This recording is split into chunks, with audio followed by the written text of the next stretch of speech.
നമസ്കാരം. Igneous learning അക്കാഡമിയിലേക്ക് എല്ലാ കൂട്ടുകാർക്കും സ്വാഗതം. അപ്പോൾ നമ്മുടെ പ്രീവിയസ് ക്വസ്റ്റ്യൻ ഡിസ്കഷനിലെ 5ാമത്തെ സെഷനാണ് ഇന്നത്തെ ക്ലാസ്. അപ്പോൾ ഇന്ന് നമുക്ക് 20 ചോദ്യങ്ങൾ നോക്കാം എന്നത്തെയും പോലെ. അപ്പോൾ അതിലെ ഒന്നാമത്തെ ചോദ്യം, which of the following does not belong to principles of development? Principles of ഡെവലപ്മെൻറ്റിന് വരാത്തത് ഏത്? പ്രിൻസിപ്പിൾസ് ഓഫ് ഡെവലപ്മെൻറ്റിൽ വരാത്തത് ഏതാണ്? അപ്പോൾ ഡെവലപ്മെൻറ്റിൻ്റെ പ്രിൻസിപ്പിൾസ് ഒരുപാട് ചോദ്യങ്ങൾ ചോദിച്ചിട്ടുണ്ട്. ആ മേഖല കൃത്യമായിട്ട് മനസ്സിലാക്കിയിരിക്കുക. Development is a continuous and directional process. ശരിയാണ്, പൂർണ്ണമായിട്ട് ശരിയാണ്. Development follows cephalocaudal direction. Cephalocaudal എന്ന് പറയുമ്പോൾ എന്താണ്? ഹെഡ് ടു ഫൂട്ട് എന്ന ഡെവലപ്മെൻറ്റൽ ഡയറക്ഷനാണ് സെഫാലോ കോഡൽ. അപ്പോൾ അതും ശരിയാണ്. ഹെഡ് ടു ഫൂട്ട് എന്ന ഡെവലപ്മെൻറ്റൽ ഡയറക്ഷൻ ആണ് സെഫാലോ കോഡൽ. അതും ശരിയാണ്. Development is the product of heredity and environment. ഡെവലപ്മെൻറ്റിനെ ഏറ്റവും കൂടുതൽ ഇൻഫ്ലുവൻസ് ചെയ്യുന്നത് ഹെറിഡിറ്റിയും എൻവയോൺമെൻറ്റുമാണ്. അതും ശരിയാണ്. അപ്പോൾ ഇത് തെറ്റായിട്ടുള്ളത് ഡെവലപ്മെൻറ്റ് ഈസ് ലീനിയർ എന്നതാണ്. പക്ഷേ ഇതിൻ്റെ ഉത്തരമായിട്ട് വരുന്നത് development is not linear but spiral എന്നാണ്. നോട്ട് ലീനിയർ ബട്ട് സ്പൈറൽ എന്നതാണ് കൂടുതൽ ശരി. ഓക്കെ, ഡെവലപ്മെൻറ്റ് സ്പൈറൽ രീതിയിലുള്ളതാണ്, ലീനിയർ അല്ല. Development is not linear but spiral. Okay, but spiral. Development is not linear but spiral എന്നതാണ് ശരി. അപ്പോൾ ഇതിൽ തെറ്റാണ് കൊടുത്തിട്ടുള്ളത്. ഓപ്ഷൻ ഡി ആണ് ഈ ചോദ്യത്തിൻ്റെ ശരിയായ ഉത്തരം. അപ്പോൾ അത് കൃത്യമായിട്ട് ഓർത്ത് വെച്ചേക്കുക. ഗ്രോത്ത് ആൻഡ് ഡെവലപ്മെൻറ്റ് എന്ന ഭാഗത്തു നിന്ന് നല്ല നല്ല ചോദ്യങ്ങൾ ഉണ്ടാകും. അടുത്തൊരു ചോദ്യം, ability to understand the feelings and intention of others. മറ്റുള്ളവരുടെ ഫീലിങ്സ് നന്നായി മറ്റുള്ളവരെ നന്നായി മനസ്സിലാക്കുന്നുവെങ്കിൽ MI theory, multiple intelligence, Howard ഗാർഡനറുടെ MI തിയറി അനുസരിച്ചിട്ട് ആ വ്യക്തിയിലുള്ള ഇൻ്റലിജൻസ് എന്താണ്? മറ്റുള്ളവരെ നന്നായി മനസ്സിലാക്കുന്നുവെങ്കിൽ ഇൻട്രാപേഴ്സണൽ ആണോ, ഇന്റർപേഴ്സണൽ ആണോ, നാച്ചുറലിസ്റ്റിക് ആണോ, ലോജിക്കൽ മാത്തമാറ്റിക്കൽ ഇൻ്റലിജൻസ് ആണോ? ഏതാണ്? ഇന്റർപേഴ്സണൽ ഇൻ്റലിജൻസ് ആണ്. ഇന്റർപേഴ്സണൽ ഇൻ്റലിജൻസ് മറ്റുള്ളവരെ മനസ്സിലാക്കുന്നു. അതേഴ്സ് നമ്മളിത് ഓൾറെഡി ഡിസ്കസ് ചെയ്തതാണ്. ഇൻട്രാപേഴ്സണൽ ഇൻ്റലിജൻസ് ആണെങ്കിൽ വിത്തിൻ വൺ സെൽഫ് അല്ലേ, ഒരു വ്യക്തി അയാളെ തന്നെ മനസ്സിലാക്കുന്നെങ്കിൽ അതിനെയാണ് ഇൻട്രാപേഴ്സണൽ ഇൻ്റലിജൻസ് എന്ന് പറയുന്നത്. അപ്പോൾ ഇതിന് രണ്ടിനെയും കൂടെ ചേർത്തിട്ട് നമ്മൾ പേഴ്സണൽ ഇൻ്റലിജൻസ് എന്ന് വിളിക്കാറുണ്ട്. പേഴ്സണൽ ഇൻ്റലിജൻസ് എന്ന് പറയുമ്പോൾ ഏതൊക്കെയാണ്? ഇന്റർപേഴ്സണൽ ഇൻ്റലിജൻസും ഇൻട്രാപേഴ്സണൽ ഇൻ്റലിജൻസും. അപ്പോൾ ഹൊവാർഡ് ഗാർഡനറുടെ തിയറിയാണ് മൾട്ടിപ്പിൾ ഇൻ്റലിജൻസ് തിയറി. അതുപോലെ തന്നെ ഈ പേഴ്സണൽ ഇൻ്റലിജൻസ് ആണ് പിന്നീട് ഇമോഷണൽ ഇൻ്റലിജൻസ് ആയിട്ട് മാറുന്നത്. ഇമോഷണൽ ഇൻ്റലിജൻസ് തിയറിയുടെ ബേസ് എന്ന് പറയുന്നത് ഈ പറയുന്ന പേഴ്സണൽ ഇൻ്റലിജൻസ് ആണ്. അല്ലെങ്കിൽ ഇൻട്രാപേഴ്സണൽ ഇൻ്റലിജൻസും ഇന്റർപേഴ്സണൽ ഇൻ്റലിജൻസിൻ്റെയും ഒരു അപ്ഗ്രേഡഡ് വെർഷനാണ് ഇമോഷണൽ ഇൻ്റലിജൻസ്. ഡാനിയൽ ഗോൾഡ്മാൻ ആണ് അതിൻ്റെ ഏറ്റവും പ്രധാനപ്പെട്ട പ്രയോക്താവ് എന്ന് പറയുന്നത്. ഡാനിയൽ ഗോൾഡ്മാൻ അത് ഓർത്ത് വെച്ചിരിക്കുക. അതുപോലെ തന്നെ ഇൻഡിവിജ്വൽ ഡിഫറൻസിന് ഏറ്റവും കൂടുതൽ ഇമ്പോർട്ടൻസ് കൊടുക്കുന്ന ഒരു തിയറിയാണ് MI തിയറി. ഇൻഡിവിജ്വൽ ഡിഫറൻസ് പരീക്ഷയ്ക്ക് ചോദിച്ചതാണ്. ഇൻഡിവിജ്വൽ ഡിഫറൻസിന് പ്രാധാന്യം നൽകുന്ന തിയറിയാണ്. അതുപോലെ ആദ്യം 7 ഇൻ്റലിജൻസ് ആണ് ഉണ്ടായിരുന്നത്. Rainbows of intelligence. എന്നാൽ പിന്നീട് 2 കൂട്ടിച്ചേർത്തു. ഒന്ന് നാച്ചുറലിസ്റ്റിക് ഇൻ്റലിജൻസ്, രണ്ടാമത്തേത് എക്സിസ്റ്റൻഷ്യൽ ഇൻ്റലിജൻസ്. അപ്പോൾ റെയിൻബോസ് ഓഫ് ഇൻ്റലിജൻസിൽ വരാത്തത് ഏതാണ്? വരാത്തതാണ് ഈ 2. ഓക്കെ, നാച്ചുറലിസ്റ്റിക് ഇൻ്റലിജൻസും എക്സിസ്റ്റൻഷ്യൽ ഇൻ്റലിജൻസും. Biological maturation, activities and social experiences are the 3 major factors of development of learning process according to Jean പിയാഷെയുടെ അഭിപ്രായത്തിൽ biological maturation, activities, social experience ഇവയിലൂടെയാണ് കുട്ടി പഠിക്കുന്നത്. എന്നാൽ 4ാമത്തെ പ്രധാനപ്പെട്ട ഘടകം ഏതാണ്? 4ാമത്തെ പ്രധാനപ്പെട്ട ഘടകമാണ് ഇക്വിലിബ്രേഷനിലൂടെ കുട്ടി പഠിക്കുന്നു, അല്ലെങ്കിൽ കൊഗ്നിറ്റീവ് ബാലൻസിങ്. ഇക്വിലിബ്രേഷനെ കൊഗ്നിറ്റീവ് ബാലൻസ് എന്ന് പറയാം. അപ്പോൾ കൊഗ്നിറ്റീവ് ആയിട്ടുള്ള ഇക്വിലിബ്രിയം അല്ലെങ്കിൽ കൊഗ്നിറ്റീവ് ബാലൻസിലൂടെ കുട്ടി പഠിച്ചെടുക്കുന്നു എന്ന് പറഞ്ഞത് ജീൻ പിയാഷെയാണ്. ബയോളജിക്കൽ മെച്യൂരിറ്റി അറ്റൈൻ ചെയ്യുന്നതിലൂടെ കുട്ടി പഠിക്കുന്നു, ആക്ടിവിറ്റിയിലൂടെ കുട്ടി പഠിക്കുന്നു, എൻവയോൺമെന്റിലെ എക്സ്പീരിയൻസസിലൂടെ കുട്ടി പഠിക്കുന്നു. അപ്പോൾ ഒന്ന് ബയോളജിക്കൽ മെച്ചുറേഷനിലൂടെ പഠിക്കുന്നു, ആക്ടിവിറ്റിയിലൂടെ പഠിക്കുന്നു, അതുപോലെ തന്നെ സോഷ്യൽ എക്സ്പീരിയൻസസ് അല്ലെങ്കിൽ എൻവയോൺമെന്റൽ സിറ്റുവേഷൻസ് കണ്ട് മനസ്സിലാക്കി പഠിക്കുന്നു, ഇക്വിലിബ്രേഷൻ പ്രോസസ്സിലൂടെ അല്ലെങ്കിൽ കൊഗ്നിറ്റീവ് ബാലൻസിങ്ങിലൂടെ കുട്ടി പഠിക്കുന്നു എന്നൊക്കെ പറയുന്നത് പിയാഷെയുടെ തിയറിയാണ്. അപ്പോൾ പിയാഷെയുടെ കൺസെപ്റ്റുകളാണ് അസിമിലേഷൻ, അക്കോമഡേഷൻ, അതുപോലെ തന്നെ ഡിസ്ഇക്വിലിബ്രിയം എന്ന് പറയുന്നത് പിയാഷെയുടെ കൺസെപ്റ്റാണ്. ഡിസിക്വിലിബ്രിയം സിറ്റുവേഷൻ സോൾവ് ചെയ്തുകൊണ്ട് കുട്ടി പഠിക്കുന്നു എന്ന് പറഞ്ഞതും ജീൻ പിയാഷെ തന്നെയാണ്. Disequilibrium situation. Okay, disequilibrium situation. അപ്പോൾ ഡിസ്ഇക്വിലിബ്രിയം എന്ന് പറയുമ്പോൾ കൊഗ്നിറ്റീവ് ഇംബാലൻസ് ആണ്. Cognitive imbalance. അതുപോലെ സ്കീമ എന്ന വാക്ക് ഉപയോഗിച്ചത് പിയാഷെയാണ്. സ്കീമ, അസിമിലേഷൻ, അക്കോമഡേഷൻ, അതുപോലെ adaptation, assimilation, schema, assimilation, adaptation, accommodation, equilibration, ഇതെല്ലാം ആരുമായി ബന്ധപ്പെട്ട വാക്കുകളാണെന്ന് പരീക്ഷയ്ക്ക് ചോദിക്കാം. അത് ജീൻ പിയാഷെയുമായിട്ട് ബന്ധപ്പെട്ടിരിക്കുന്നു. ജീൻ പിയാഷെ, ഫാദർ ഓഫ് ചൈൽഡ് സൈക്കോളജിയുടെ ഫാദറാണ് ജീൻ പിയാഷെ. അതുപോലെ തന്നെ ചൈൽഡ് സൈക്കോളജി, അതുപോലെ തന്നെ cognitive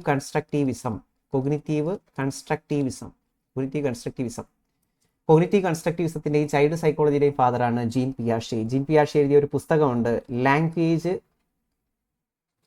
and thought of the child. ഇത് ഓർത്തു വെച്ചേക്കുക, language and thought of the child. വളരെ ഫേമസ് ആയിട്ടുള്ള പുസ്തകമാണ്, പ്രീവിയസ് ക്വസ്റ്റൻ ആണ്.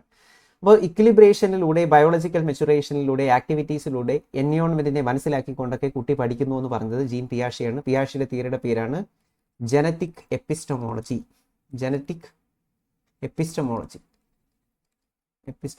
അല്ലെങ്കിൽ സ്റ്റേജ് തിയറി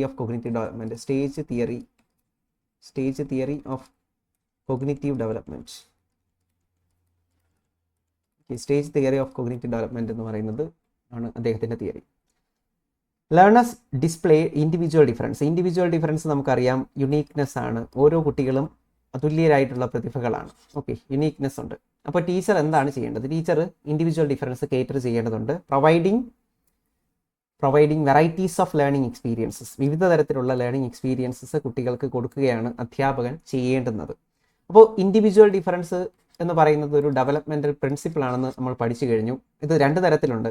ഒന്ന്, ഒരു വ്യക്തിയുടെ ഉള്ളിൽ തന്നെയുള്ളത് ഇൻട്രാ ഇൻഡിവിജ്വൽ ഡിഫറൻസ്. മറ്റൊന്ന്, രണ്ട് വ്യക്തികൾ തമ്മിലുള്ള individual difference, Inter individual difference. അത് ഓർത്ത് വെച്ചിരിക്കുക. അതുപോലെ തന്നെ ഇൻഡിവിജ്വൽ ഡിഫറൻസിന് ഏറ്റവും കൂടുതൽ ഇമ്പോർട്ടൻസ് കൊടുക്കുന്ന ഒരു ക്ലാസ് മുറിയാണ് differentiated instruction. Differentiated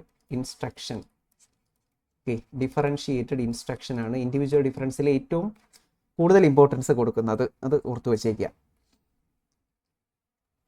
list possible character of a creative ചൈൽഡിൽ ഏറ്റവും കുറവ് മാത്രം കാണുന്നത് ഏതാണ് എന്നാണ് ചോദ്യം. ക്രിയേറ്റീവ് ചൈൽഡിൽ ഏറ്റവും കുറവ് കാണുന്നത് എന്താണ്? Fluency, flexibility, originality, divergent thinking, articulating ideas, novelty and innovation, convergent thinking. അപ്പോൾ നമ്മൾ കഴിഞ്ഞ ദിവസം പഠിച്ചതാണ് ഈ പറയുന്ന ക്രിയേറ്റിവിറ്റിയിലെ ഏറ്റവും പ്രധാനപ്പെട്ട ഫീച്ചേഴ്സ് ഏതൊക്കെയാണ്? Fluency, flexibility, originality, divergent thinking, articulating idea അല്ലെങ്കിൽ എല്ലാത്തിലും പുതുമ കാണുക, novelty and innovation, prediction, explanation, ഇതെല്ലാം ആ കുട്ടിയുടെ പ്രത്യേകതയാണ്. എന്നാൽ കൺവർജന്റ് തിങ്കിങ് അല്ല, ഡൈവർജന്റ് തിങ്കിങ് ആണ് ശരി. ഓക്കെ, കൺവർജന്റ് തിങ്കിങ്ങിന് പകരം ഡൈവർജന്റ് തിങ്കിങ് ക്രിയേറ്റിവിറ്റിയുമായിട്ട് ബന്ധപ്പെട്ടതാണ്. ക്രിയേറ്റിവിറ്റിയുടെ എസെൻഷ്യൽ എലമെന്റ് ആണെന്നതിനെ പറഞ്ഞത് ജെ പി ഗിൽഫോർഡ് ആണ് ഡൈവർജന്റ് തിങ്കിങ് ക്രിയേറ്റിവിറ്റിയുടെ എസെൻഷ്യൽ എലമെന്റ് ആണെന്ന് പറഞ്ഞത്. എന്നാൽ കൺവർജന്റ് തിങ്കിങ് എന്ന് പറയുന്നത് എന്താണ്? സിംഗിൾ സൊല്യൂഷനുമായിട്ട് ബന്ധപ്പെട്ടതാണ്. Single solution to a problem. ഒരു പ്രശ്നത്തിന് ഒരു സൊല്യൂഷൻ മാത്രം കണ്ടുപിടിച്ച് കഴിഞ്ഞാൽ അതിനെയാണ് കൺവർജൻസ് എന്ന് പറയുന്നത്. അത് ഇന്റലിജൻസുമായിട്ട് ബന്ധപ്പെട്ടതാണ്. അപ്പോൾ ഓർത്തിരിക്കുക, convergent thinking is directly connected with ഇന്റലിജൻസുമായിട്ട് ബന്ധപ്പെട്ടതാണ് കൺവർജന്റ് തിങ്കിങ്. എന്നാൽ ക്രിയേറ്റിവിറ്റിയുമായിട്ട് ബന്ധപ്പെട്ടതാണ് ഡൈവർജന്റ് തിങ്കിങ്. ഓക്കെ, അത് പ്രത്യേകം ഓർത്തിരിക്കുക. Divergent thinking instrument J P ഗിൽഫോർഡിന്റെ ടെസ്റ്റ് ആണ്. Divergent thinking instrument fluency, flexibility, originality, elaboration, അതുപോലെ divergent thinking, articulating ideas, novelty, എല്ലാത്തിലും പുതുമ കാണുക, ഇതെല്ലാം ക്രിയേറ്റിവിറ്റിയുടെ എസെൻഷ്യൽ എലമെന്റ് ആണ്. ഫാദർ ഓഫ് ക്രിയേറ്റിവിറ്റി, ഫാദർ എന്നറിയപ്പെടുന്നത് ആരെയാണ്? E P Torrance. അപ്പോൾ ടോറൻസ് ടെസ്റ്റ് ക്രിയേറ്റിവിറ്റിയുമായി ബന്ധപ്പെട്ടിരിക്കുന്നു. ഡൈവർജന്റ് തിങ്കിങ് ഇൻസ്ട്രുമെന്റ് ഗിൽഫോർഡിന്റെ ക്രിയേറ്റിവിറ്റി ടെസ്റ്റ് ആണ്. അടുത്തൊരു ചോദ്യം ജസ്റ്റാർട്ട് ലോസ് ഓഫ് ലേണിംഗിൽ നിന്നാണ്, അല്ലെങ്കിൽ ജസ്റ്റാർട്ട് പഠന നിയമങ്ങളിൽ നിന്നാണ്. Learning is most effective through Gestalt psychology അനുസരിച്ച്. ജസ്റ്റാർട്ട് എന്ന് പറയുന്ന ഒരു ജർമ്മൻ സൈക്കോളജിയാണ്.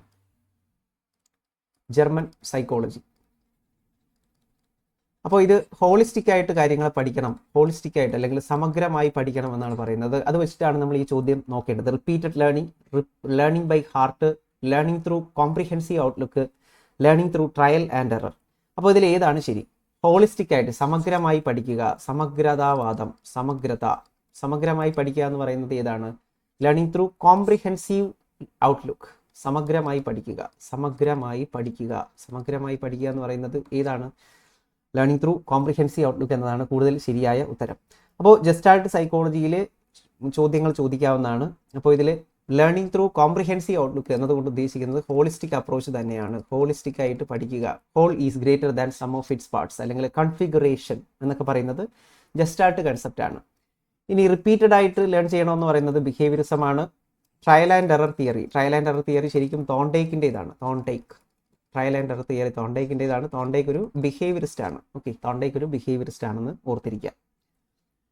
അടുത്ത മറ്റൊരു ചോദ്യം, ജെൻഡർ എന്ന കൺസെപ്റ്റുമായിട്ട് ബന്ധപ്പെട്ട എല്ലാ ചോദ്യ പേപ്പറുകളിലും ഒരു ചോദ്യം കാണാറുണ്ട്. A school in which both boys and girls are studying decided to elect only boys as the school leader. ഇതേ ക്വസ്റ്റ്യൻ നമ്മൾ നേരെ തിരിച്ച് കണ്ടതാണ്. അപ്പോൾ ഒരു ജെൻഡറിന് മാത്രം പ്രിഫറൻസ് കൊടുത്തു കഴിഞ്ഞാൽ അതിനെ വിളിക്കുന്ന പേരാണ് ജെൻഡർ ബയസ് അല്ലെങ്കിൽ ജെൻഡർ ഡിസ്ക്രിമിനേഷൻ. അപ്പോൾ ഈ ചോദ്യത്തിന്റെ ഉത്തരം ഇവിടെ ജെൻഡർ ബയസ് എന്നാണ്. ഒരു കുട്ടിയെ മാത്രം, അല്ലെങ്കിൽ പെൺകുട്ടിയെ മാത്രം, അല്ലെങ്കിൽ ആൺകുട്ടിയെ മാത്രം, അല്ലെങ്കിൽ ട്രാൻസ്ജെൻഡറിനെ മാത്രമാണ് ലീഡർ ആക്കുന്നത് എന്ന് പറയുമ്പോൾ അതെന്താണ്? ജെൻഡർ ബയസ് ആണ്. Gender bias. ഓക്കെ, അടുത്തൊരു ചോദ്യം, മൾട്ടി സെൻസറി അപ്രോച്ച് എന്ന് പറഞ്ഞാൽ എന്താണ്? എൻഗേജ്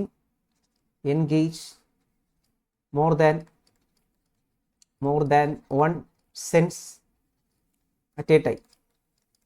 ഒന്നിലധികം ഇന്ദ്രിയങ്ങളെ എൻഗേജ് ചെയ്യിപ്പിക്കുന്ന തരത്തിലുള്ള ക്ലാസ് മുറിയാണ് മൾട്ടി സെൻസറി അപ്രോച്ച് എന്ന് പറയുന്നത്. മൾട്ടി സെൻസറി അപ്രോച്ച് ആരുടെ എഡ്യൂക്കേഷനുമായിട്ട് ബന്ധപ്പെട്ടതാണ്? Education of children with special needs, അല്ലെങ്കിൽ CWSN എന്ന് പറയും, ചിൽഡ്രൻ വിത്ത് സ്പെഷ്യൽ നീഡ്സ്. അപ്പോൾ ചിൽഡ്രൻ വിത്ത് സ്പെഷ്യൽ നീഡ്സുമായിട്ട് ബന്ധപ്പെട്ടിട്ടുള്ള ഒരു എഡ്യൂക്കേഷൻ അപ്രോച്ചാണ് മൾട്ടി സെൻസറി അപ്രോച്ച്. അവരുടെ ഒന്നിലധികം സെൻസറി എക്സ്പീരിയൻസുകളെ എന്ത് ചെയ്യുന്നു? സപ്പോർട്ട് ചെയ്യുന്നതാണ് മൾട്ടി സെൻസറി അപ്രോച്ച് എന്ന് പറയുന്നത്. അപ്പോൾ അത് ഓർത്ത് വെച്ചിരിക്കുക. ചിൽഡ്രൻ വിത്ത് സ്പെഷ്യൽ നീഡ്സ് ഇവരെ നമ്മൾ പഠിപ്പിക്കുന്നത് സ്പെഷ്യൽ ക്ലാസ്സിലായിരിക്കും. സ്പെഷ്യൽ സ്കൂളിൽ പഠിപ്പിക്കും ചിൽഡ്രൻ വിത്ത് സ്പെഷ്യൽ നീഡിന്. ഓക്കെ, അല്ലെങ്കിൽ ഇൻക്ലൂസീവ് ക്ലാസ് മുറിയിലും പഠിപ്പിക്കാൻ പറ്റും. അപ്പോൾ ചിൽഡ്രൻ വിത്ത് സ്പെഷ്യൽ നീഡ്സുമായിട്ട് ബന്ധപ്പെട്ട് ഈ കാര്യം മനസ്സിലാക്കി വെച്ചിരിക്കുക. അതുപോലെ തന്നെ ഇവർക്ക് നമ്മൾ കൊടുക്കുന്ന ടെക്നോളജി ഉണ്ട്, അതിനെയാണ് അസിസ്റ്റീവ് ടെക്നോളജി എന്ന് പറയുന്നത്. അസിസ്റ്റീവ് ടെക്നോളജി ആർക്കാണ് നമ്മൾ നൽകുന്നത്? അത് ചിൽഡ്രൻ വിത്ത് സ്പെഷ്യൽ നീഡ്സിനാണെന്ന് ഓർത്ത് വെച്ചേക്കുക. അടുത്ത തിയറീസ് ഓഫ് ഇന്റലിജൻസിലെ ഒരു ക്വസ്റ്റ്യൻ ആണ്. ചാൾസ് സ്പിയർമാൻ്റെ തിയറി ഏതാണ്? ചാൾസ് സ്പിയർമാൻ്റെ തിയറി നമുക്കറിയാം, ടു ഫാക്ടർ തിയറിയാണ്. Two factor theory. അപ്പോൾ അതിൽ ഏതൊക്കെയാണ് ഫാക്ടേഴ്സ് എന്നതാണ് ചോദ്യം. ടു ഫാക്ടർ തിയറിയിൽ G factor and S factor എന്നിവയാണ് പ്രധാനപ്പെട്ട കൺസെപ്റ്റുകൾ. G എന്ന് പറയുമ്പോൾ ജനറൽ ഫാക്ടർ ആണ്. S എന്ന് പറയുമ്പോൾ സ്പെസിഫിക് ഫാക്ടർ. ഓക്കെ, അത് കൃത്യമായിട്ട് ഓർത്തു വെക്കുക. G ആൻഡ് S, ജനറൽ ഫാക്ടറും സ്പെസിഫിക് ഫാക്ടറിനെയും കുറിച്ച് പറയുന്ന തിയറിയാണ് ടു ഫാക്ടർ തിയറി ഓഫ് സ്പിയർമാൻ്റെ ടു ഫാക്ടർ തിയറിയിലെ രണ്ട് ഫാക്ടേഴ്സ് ആണ് general factor and specific factor, G and S. അടുത്ത മറ്റൊരു ചോദ്യം പിയാഷെയുടെ ക്വസ്റ്റ്യൻ തന്നെയാണ്. വീണ്ടും ജീൻ പിയാഷെ ഒരുപാട് ചോദ്യങ്ങൾ ചോദിക്കുന്നുണ്ട്. ചൈൽഡ് സൈക്കോളജിയുടെ ഫാദറാണ്. Children at preschool stage believe that the knowledge, thoughts and experiences others do have are the same as that of theirs. അതായത് സ്വന്തം ചിന്തകൾ പോലെയാണ് മറ്റുള്ളവരുടെയും ചിന്ത എന്ന ഒരു ചിന്ത കുട്ടികളിലുണ്ട്. മറ്റുള്ളവരും എന്നെ പോലെയാണ് ചിന്തിക്കുന്നത് എന്ന ചിന്തയാണ് ഈഗോസെൻട്രിസം എന്ന് പറയുന്നത്. അപ്പോൾ ഈഗോസെൻട്രിസം ശരിക്കും ജീൻ പിയാഷെയുടെ ഒരു കൺസെപ്റ്റാണ് ഈഗോസെൻട്രിസം, അല്ലെങ്കിൽ ഈഗോസെൻട്രിക് തോട്ടൊക്കെ ജീൻ പിയാഷെയുടെ ഒരു കൺസെപ്റ്റ് ആണ്. ഓക്കെ, ഈഗോസെൻട്രിസം ശരിക്കും പ്രീ ഓപ്പറേഷണൽ സ്റ്റേജിലെ ഒരു പ്രത്യേകതയാണ്. പ്രീ ഓപ്പറേഷണൽ സ്റ്റേജ് എന്ന് പറയുന്നത് സെക്കൻഡ് സ്റ്റേജാണ്. 2 മുതൽ 7 വയസ്സ് വരെയുള്ള കാലഘട്ടത്തെയാണ് പ്രീ ഓപ്പറേഷണൽ സ്റ്റേജ് എന്ന് പറയുന്നത്. ഈ സ്റ്റേജിലെ പ്രത്യേകതയാണ് ഈഗോസെൻട്രിസം. അതായത് കുട്ടി സെൽഫ് സെൻറ്റേർഡ് ആയിട്ടുള്ള തോട്ടാണ്. സെൽഫ് സെൻറ്റേർഡ് തോട്ടിനെയാണ് ഈഗോസെൻട്രിസം എന്ന് പറയുന്നത്. അപ്പോൾ എന്താണ്? ഞാൻ ചിന്തിക്കുന്നത് പോലെയാണ് എല്ലാവരും ചിന്തിക്കുന്നത്, അല്ലെങ്കിൽ സ്വയം കേന്ദ്രീകൃത ചിന്ത എന്നതാണ് ഇതിൻ്റെ മലയാളം. അഹം കേന്ദ്രീകൃത ചിന്ത എന്നൊക്കെ പറയും. അപ്പോൾ പ്രീ ഓപ്പറേഷണൽ സ്റ്റേജിലെ ഏറ്റവും പ്രധാനപ്പെട്ട ഒരു പ്രത്യേകതയാണ് ഈഗോസെൻട്രിസം എന്ന് പറയുന്നത്. അപ്പോൾ അത് ഓർത്ത് വെച്ചിരിക്കുക. അത് സെൽഫ് സെൻറ്റേർഡ് ആയിട്ടുള്ള ഒരു തോട്ട് ആണ് ഈഗോസെൻട്രിക് തോട്ട്. ജീൻ പിയാഷെയാണ് ഈഗോസെൻട്രിസം എന്ന് പറയുന്ന കൺസെപ്റ്റ് പോപ്പുലറൈസ് ചെയ്തത്. ഈഗോസെൻട്രിക് തോട്ട് പിയാഷെയുടെ ലാംഗ്വേജ് ഡെവലപ്മെന്റുമായിട്ട് ബന്ധപ്പെട്ട ഒരു കൺസെപ്റ്റാണ്, ലാംഗ്വേജ് ഡെവലപ്മെന്റ്. ഓക്കെ, കൃത്യമായിട്ട് ഓർത്ത് വെച്ചേക്കുക. ഇനി മറ്റൊരു ചോദ്യം, following factors would most badly affect the achievement of a learner. ഒരു കുട്ടിയുടെ അച്ചീവ്മെന്റിന് അല്ലെങ്കിൽ അക്കാഡമിക് അച്ചീവ്മെന്റിനെ ഏറ്റവും കൂടുതലായിട്ട് ബാഡ്ലി ഇൻഫ്ലുവൻസ് ചെയ്യുന്ന അല്ലെങ്കിൽ നെഗറ്റീവായിട്ട് അഫക്ട് ചെയ്യുന്നത് ഏതാണ് എന്നതാണ് അത് എന്ത് തന്നെയായിരിക്കും? നമുക്ക് കണ്ണു അടച്ച് പറയാം, അത് ഇൻ്റലക്ച്വൽ ഇമ്പയർമെൻ്റ് ആയിരിക്കും. ഇൻ്റലക്ച്വൽ ഇമ്പയർമെൻ്റ് ആണ്, അല്ലെങ്കിൽ ബുദ്ധിമാന്ദ്യം, മാനസികമായിട്ടുള്ള വെല്ലുവിളികളൊക്കെയാണ് മെൻ്റൽ റിട്ടാർഡേഷൻ. ഇപ്പോൾ മെൻ്റൽ റിട്ടാർഡേഷനെ തന്നെ പല സെവറിറ്റിയിൽ അതിനെ പലതായിട്ട് തിരിക്കാറുണ്ട്. മൈൽഡ് കേസ്, അതുപോലെ തന്നെ എന്താണ് moderate, severe, profoundly affected, profound എന്നൊക്കെ പല രീതിയിൽ തിരിക്കാറുണ്ട്. അപ്പോൾ അതിൽ മൈൽഡ് കേസിനും മോഡറേറ്റിനും നമുക്ക് എന്ത് കൊടുക്കാൻ പറ്റും? എഡ്യൂക്കേഷൻ കൊടുക്കാൻ പറ്റും. അതേസമയം തന്നെ സിവിയർ കേസിലും പ്രൊഫൗണ്ട്ലി അഫക്റ്റഡ് പേഴ്സൺസിന് നമുക്ക് ഒരിക്കലും എന്ത് കൊടുക്കാൻ പറ്റില്ല? നമുക്ക് ട്രെയിനിങ് മാത്രമേ കൊടുക്കാൻ പറ്റൂ, എഡ്യൂക്കേഷൻ കൊടുക്കാൻ പറ്റില്ല. അപ്പോൾ എഡ്യൂക്കബിൾ എന്നും ട്രെയിനബിൾ എന്നും ഇൻ്റലക്ച്വൽ ഇമ്പയർമെൻ്റ് ഉള്ളവരെ തിരിക്കാം. അതുപോലെ തന്നെ അവരുടെ IQ പരീക്ഷയ്ക്ക് ചോദിക്കാം.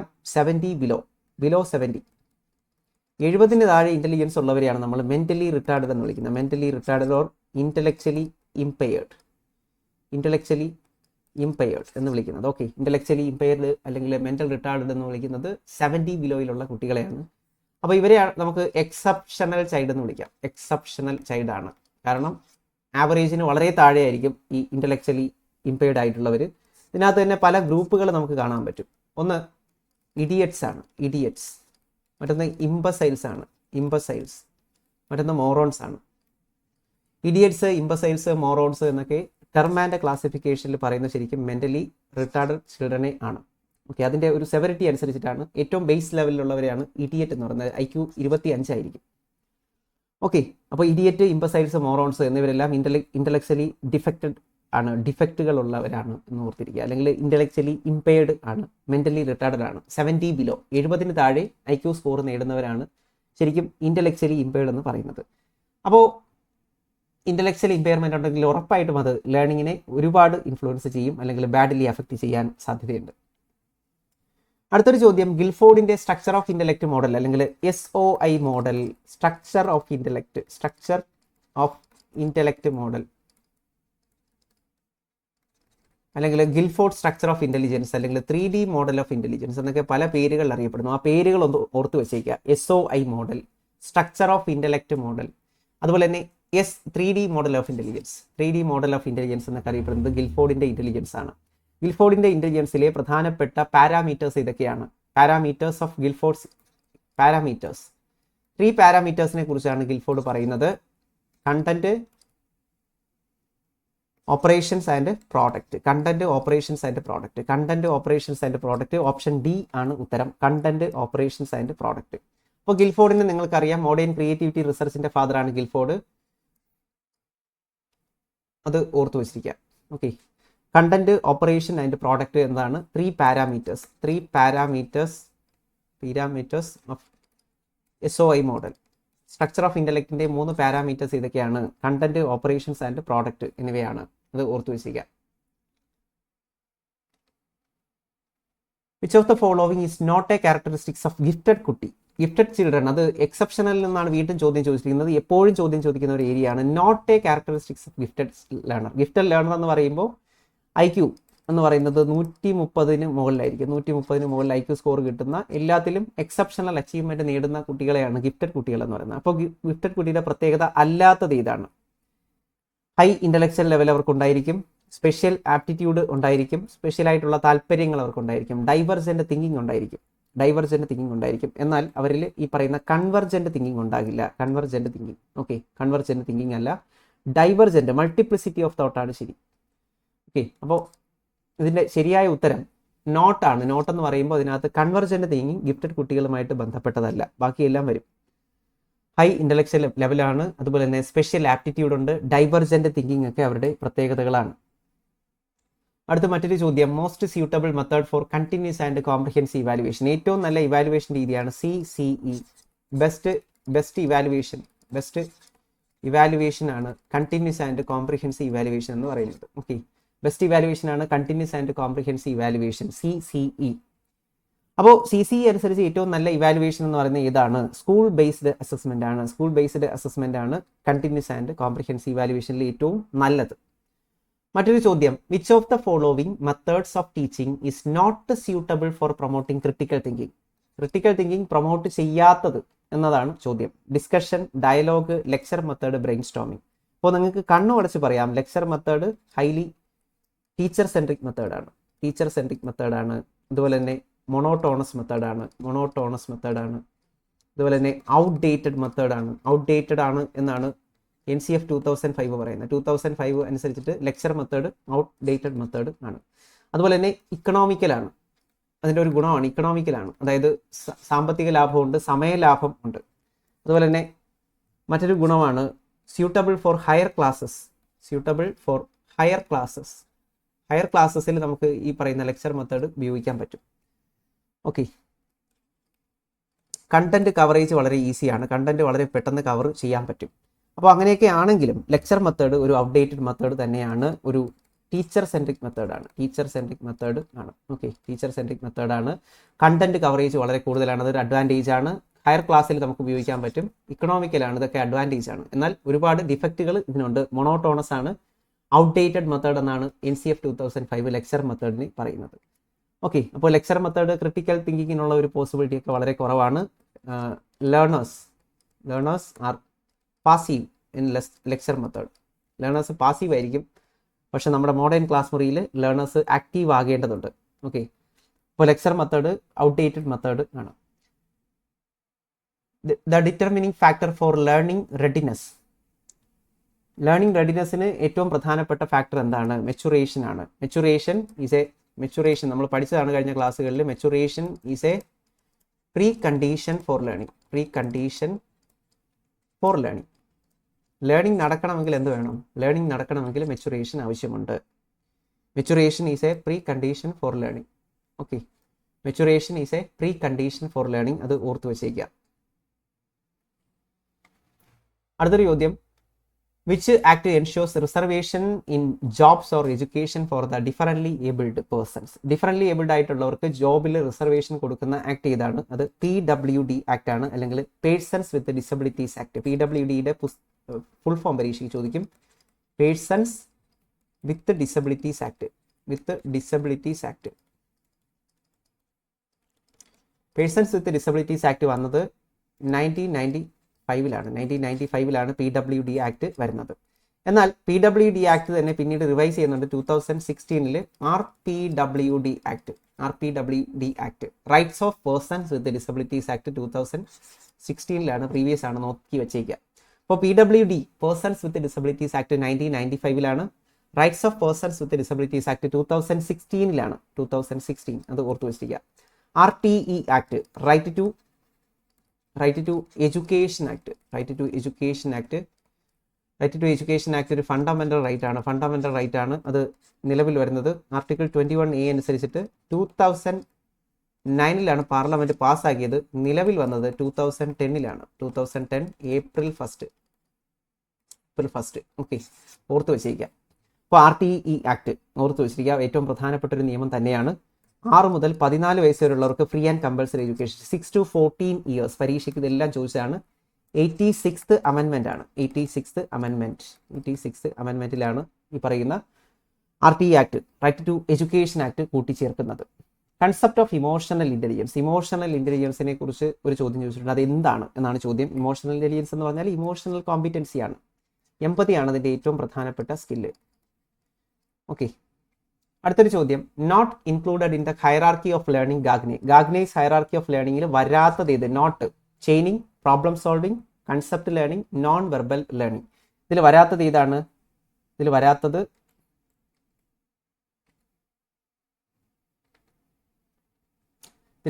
ഏതാണ്? നോൺ വെർബൽ ലേണിംഗ് എന്നതാണ് ഇതിൽ ഉത്തരമായിട്ട് വരാത്തത്. നോൺ വെർബൽ ലേണിംഗ് അല്ല, വെർബൽ ചെയിനിങ് എന്നതാണ് ഉത്തരമായിട്ട് വരേണ്ടത്. ഓക്കെ,